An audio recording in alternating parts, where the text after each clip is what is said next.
يا مساء الورد. اعذروا منظري، انا في دوامه ما يعلم بها إلا ربنا، بس ما علينا منها يعني. انا كنت قاعده دلوقتي بسكرول في تيك توك، فلقيت فيه لقاء مع الفنانه منال عبد اللطيف، عاملاه مذيعه كده من موقع ممكن نقول عليه باراجراف مصر. خلينا نمشيها كده يعني. فبتقول لها ايه بقى؟ هي الست منفصله بقالها دلوقتي داخله بسنه وما اعلنتش. فالمذيعه قالت لها انا عندي خبر ان حضرتك انفصلتي بعد 14 سنه جواز.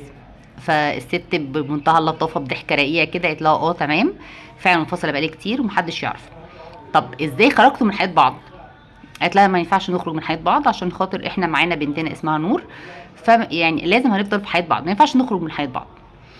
فالمذيعه كمان شويه قالت لها ايه؟ قرار انفصال بعد 14 سنه؟ يعني دي حاجه كبيره، عملتيها ازاي؟ قالت لها ما اكيد القرار ما خدش ايام ولا شهور، القرار خد سنين.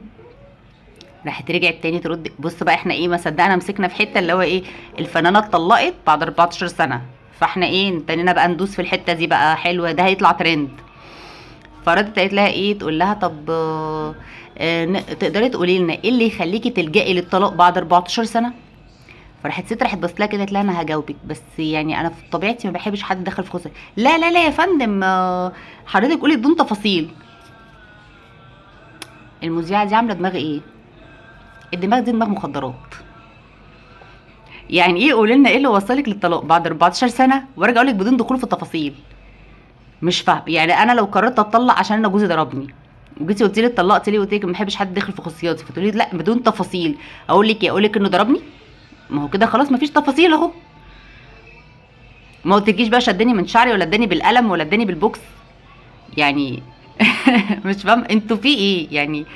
انت كمذيعه قاعده بتعملي حوار مع فنانه، المفروض بتبقى في اعداد للحلقه، في مواضيع هنتكلم فيها، ما بنتكلمش عشوائيا وخلاص. مش الست اتطلقت فطول الحلقه هتبقى على طلاقها، في حاجات كتير اهم من تتكلمي فيها غير انها اتطلقت.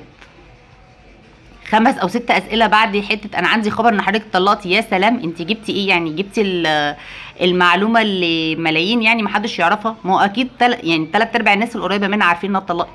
يعني حضرتك ما جبتيش الديب من ديله. فيا جماعه، الناس اللي بتشتغل مذيعات دول بلاش تعملوا يعني، بلاش تعملوا دماغ قبل ما تطلعوا على الهوا او تسجلوا لقاء، عشان احنا بجد عندنا مره واحده.